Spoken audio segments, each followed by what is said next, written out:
प्यार से बोलो ओम शांति।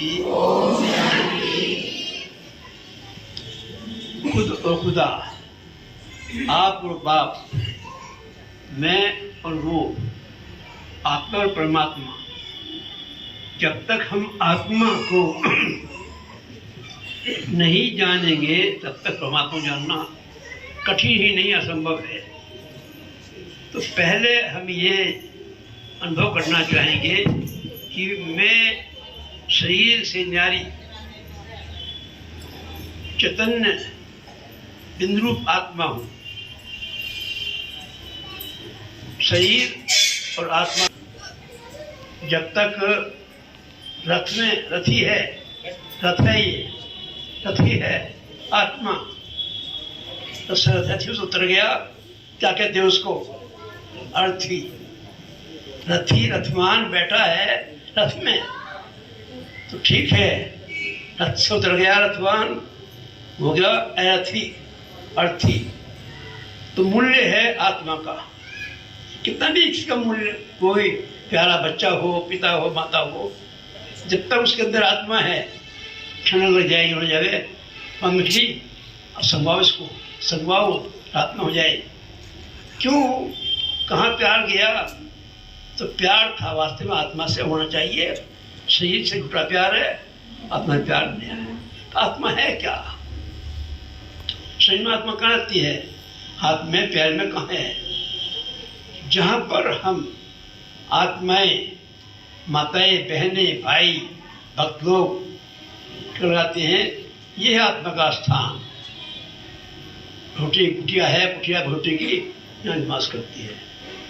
किसी का हाथ काट दो, पैर काट दो, सब कट जाए, पर ये सलामत रहे, जिंदा है।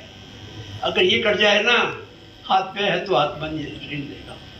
जीवन जब तक है तब तक आत्मा यहाँ विराजमान है।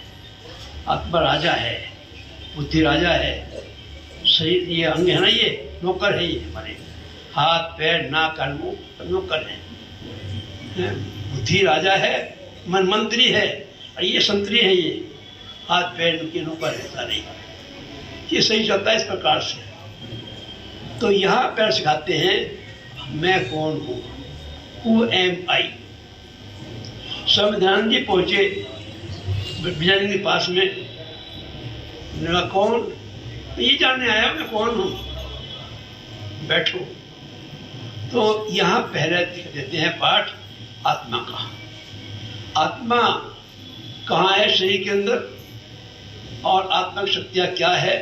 मन, बुद्धि, संस्कार। मन क्या है, बुद्धि क्या है, संस्कार क्या है, ऐसे अलग अलग लोग बोल देंगे।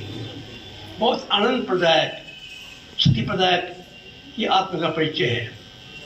फिर आत्मा, आत्मा का आवागमन पुनर्जन्म लगा रखे, आवागमन पुनर्जन्म, आना और जाना का मतलब आवागमन, आना एक बार, जाना एक बार, लेकिन बार बार से छोड़ना, भेजना।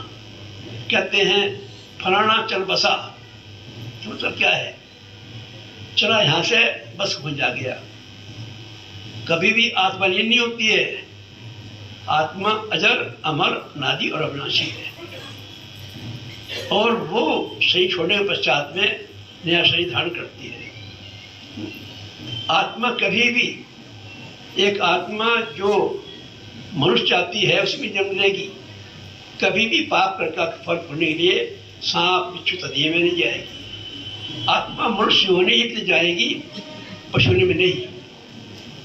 कोई कहा था 84 लाख नहीं कहा गया, 84 लाख योनियां केवल हना गुण पुराण में दिया है, कहीं भी दिया गया है। गीता में, रामायण महाभारत में कहीं नहीं दिया गया है ये कि 84 है, 84 लाख में जाना पड़ेगा, इसकी बात नहीं है। 84 जन्म होते हैं केवल 5000 वर्ष के अंदर, 84 जन्म होते हैं केवल सत्युग, त्रेता, द्वापर कलयुग में। अब हम ये मानते हैं कि आत्मा का जो स्वरूप है वो बिंदु है, और वो इतनी लंबी चौड़ी नहीं है, ज्योति है। ज्योति बुझ गई है, दिया जला दो, है ना? ऐसा नहीं है। नूर कहो, ज्योति के हैं, प्रकाश के हैं, इस आत्मा के पर्यायवाची हैं। आत्मा एक ज्योति बिंदु रूप है, उसका निवास क्या है, कहाँ से आती है, कहते हैं ऊपर वाले जाने, ऊपर से आई है, ऊपर चली गई। वास्तव में इस आकाश के पार ब्रह्म तत्व है, उसके ऊपर पार ब्रह्म तत्व है, और वहाँ आत्मा परम धाम में निवास करती है, तो आती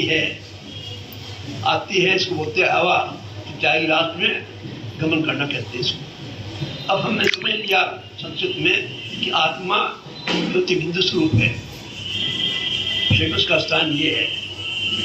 परमात्मा कौन है? God, G-O-D, God, G for generator of new world, operator of new world, T is destructor। यानी तीन शक्तियां हैं परमात्मा की, ब्रह्मा, विष्णु और महेश। ये कहते हैं देवता, ब्रह्मा देवता नाम है, विष्णु देवता नाम है, कृष्ण देवता नाम है, और शिव परमात्मा नाम है। शंकर और शिव में भी अंतर है, जटाधारी त्रिशूल है ना, माला पड़ी भी है, सब भी है, वो है शंकर महादेव, देवदेव महादेव भट्ट। महादेव के ऊपर भी है महेश्वर, जगदीश्वर, परमेश्वर, वो ईश्वर अलग है। मनुष्य, देवलोक, देव और परमात्मा तीन श्रेणी है। हम मनुष्य आत्माएं हैं, शक्ति है, देव देवताएं अलग है, परमात्मा अलग है। अब आखिर है कौन? गीता में स्पष्ट कहा है कि मैं जब नहीं लेता हूं गर्भ से। बताइए तो सबका क्या हुआ? श्री कृष्ण जी ने जन्म लिया, श्री रामचंद्र जी ने जन्म लिया, कौन ऐसा है? तो ये कहने में ये आएगा कि कौन है। अब हम श्री कृष्ण जी को मानते हैं, कितने लोग मानेंगे उनको? श्री राम को कितने मानेंगे? ऐसा शक्ति कौन है जिसको सभी अपने मुख से कि हाँ ये हमारा पिता है? शिव शंभु निराकार, परमात्मा निराकार, जिसका रूप ज्योतिबिंदु रूप है, और वो परमनाम से रहते हैं। ब्रह्मांड के हैं परमात्मा, परमधाम के हैं, उसको धाम के हैं। तो अब यहाँ आता है कि एक वो शक्ति है जिसकी यादगार आज के मुख्य यादगार है सोमनाथ में भी शिव की प्रतिमा है, वहाँ पर भी काशी में विश्वनाथ, रामेश्वर, वहाँ पर दक्षिण में रामेश्वरम, जहाँ देखोगे आप वहाँ पर शिव की प्रतिमा दिखाई देगी, और शंकर सामने शंकर दिखाई गए थे। जब वो शंकर जी भी शिव के सामने बैठे हैं, तो हम ये कहेंगे कि निराकार परम पिता परमात्मा त्रिमूर्ति ज्योति बिंदु शिव ही परमात्मा है। और क्यों? उसकी यादगार भारत में नहीं, भारत के बाहर भी है। मक्का मदीना में भी वो है ना, संज्ञस्व बोलते हैं, संज्ञस्व रूप में काला पत्थर है, वहाँ पर भी उसको ये कहते हैं, बोलते हैं। चीन में हुपेडू वो जहाँ भी यूनान में जाए, ऑल वर्ल्ड में परमात्मा को डायरेक्ट मानते हैं ज्योति बिंदु रूप में, न कि श्री राम को माने। वो है वर्ल्ड गॉड फादर, विश्व पिता परमात्मा। ये भारत के पिता नहीं है, भारत पिता कह सकते हैं, भारत के पिता भी नहीं हो सकते हैं राम श्री कृष्ण जी, तो विष्णु जी। तो वो परमात्मा कौन है? विश्व पिता परमात्मा, वर्ल्ड गॉड फादर है। जो इसको देखिए ना, शामसी ने भी कहा है कि I am son of God. उसने क्या कहा कि सबल बोला ना, वो पुराण साहब ने एक ओंकार, सतनाम, निराकार, अजूनी, श्रुति, उन्हें इशारा किया है ज्योति रूप में। तो ज्योति बिंदु रूप में इशारा किया गया है। ज्योति कहो, लाइट कहो, नूर कहो, खुदा है जुदा इंसान से। तो कहने का भाव हमारा ये है कि जो भी पैगंबर्स आए, पहले पैगंबर आया इब्राहिम, इस्लाम धर्म चलाया, बुद्ध ने बौद्ध धर्म चलाया, ईसाई धर्म चलाया, फिर ये अलग अलग चली, संन्यास के धर्म चलाया आचार्य महोदय ने। मतलब ये पैगंबर्स आए पैगाम लेकर के भगवान का, आखिरकार षष्ठी चढ़ती गई, बाप बढ़ते चले गए। फिर गीता के अनुसार भगवान को आना पड़ता है। वर्तमान समय धर्मग्लानि, पापाचार, भ्रष्टाचार, अनाचार, दुराचार का बोलबाला है। क्या सुनाएं, सब जानते हैं। ऐसे में परमात्मा गांधी बहुत ही बात है के अनुसार वो आता है, आना चाहिए नहीं, वो आ चुका है। अब से 88 साल पहले, 88 ईयर्स पहले वो आ चुका है और वो अपना काम कर रहा है, गुप्त काम कर रहा है।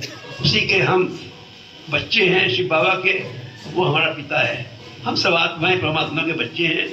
जिसको जो उसने हमको आज्ञा दी है वो हम काम कर रहे हैं। हम ये कहेंगे कि परमात्मा को याद करने से हम अपने जो हमारे भूख हो चुके हैं अनजाने में विक्रम विनाश हो सकते हैं। तो विक्रम का बोझा हमारे सर पर है, हमसे अच्छा काम नहीं हो पाता है। अगर विक्रम का बोझा नहीं होगा तो क्षमा से। तो परमात्मा हमको आत्मा का खुद का परिचय देता है। सिस्टम क्या है, ये कब तक चलेगा। अब ये समझो बहुत लंबे समय तक सृष्टि का चक्र चलने वाला नहीं है, बहुत कम समय रहा है, लास्ट टाइम है। मैं ये कहूँ अगले 10-12 साल सृष्टि के लिए बड़ी भारी विनाशकारी है। ये हम स्पष्ट बोल रहे हैं, कोई ऐसा नहीं भाग कर रहे हैं। परिवर्तन का समय है, अभी भी चल रही है लड़ाइयाँ, लेकिन भारत में शिविरवाद और बाहर अटुविकवाद ये होंगी।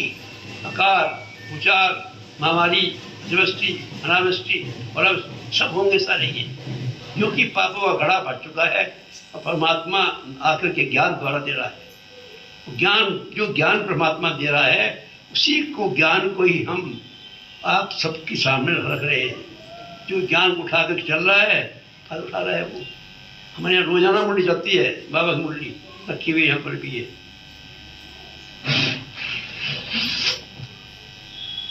88 साल हो गए हैं, 88 साल हो गए हैं इस प्रकार की मुरली को भगवान के माँ बाप के चलते हुए।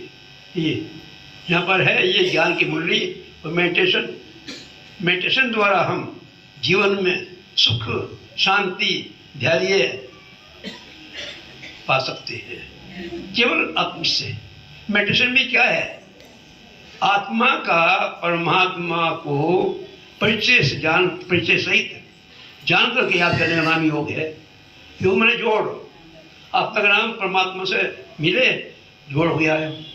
जोड़, मिलना, प्लस करना, यानी हम आत्माएं परमात्मा को याद करते हैं पता परिचय के साथ में। वो हमारा पिता है। भक्त भगवान में अंतर है भक्त भगवान, यहाँ अंतर नहीं है बाप बेटे में। परमात्मा पिता है, हम उसके बच्चे हैं।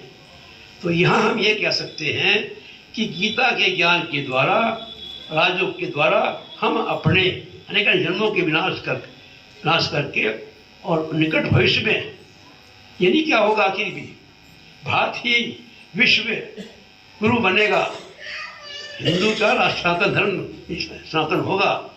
और ये आगे आने वाले जो आएगा शताब्दी वर्ष, उसमें ही हम देखेंगे सत्युग या स्वर्ग किसी नजर आएंगे। सब तैयारी हो चुकी है कब क्या हो सकता है। इसलिए जो करना है, जो कुछ कर ले, वक्त जा रहा है। हमारे आपके पास यही प्रार्थना है कि अपने संस्कारों को, अपने विचारों को बदली करो, भगवान की तरफ बुद्धि लगाओ और उससे जो भी जरूरत बातें है, क्योंकि यहाँ हमारा ये है सत्यता, पवित्रता, सुख और शांति का राज आएगा। वो सत्य है केवल, और कुछ बात नहीं है। वहाँ से अगर कोई वो गीत है ना कि है ये श्री राम सियासी, ऐसा सत्य, ऐसा कलयुग आएगा। अगर वो इसको सुन ले, एक एक अक्षर चल रहा है अभी, एक एक अक्षर उसके अनुसार वर्तमान समय चल रहा है। कभी जाकर सुनना इस गीत को, फिर देखना कि गीत का समय का कितना अंतर है, बराबर सारा। तो हम ये कहेंगे आने वाले आप सभी हमारे भाई बहने हैं कि फिलहाल समय करना जो कर रहे वक्त जा रहा है। एक बार कहावत होती पहले कि काल करे सो आज कर, आज कर सो अब, पढ़ने हो ही सही करा कर। आजकल क्या कहते हैं, कल का काम आज काम कल करो, कल करो परसों। जल्दी क्या पड़ी, जीनो परसा जीना है, परसों क्या जल्दी पड़ी है? नहीं नहीं, समय कम है, काम ज़्यादा है, उत्साह ज़्यादा करना है। इसलिए जागो जागो, पहचानो, अपने बाप से वर्षा लो। वर्षा क्या है? सुख शांति पवित्रता का वर्षा है। सुख शांति और पवित्रता का वर्षा ही हमारे अधिकार है। ओम शांति।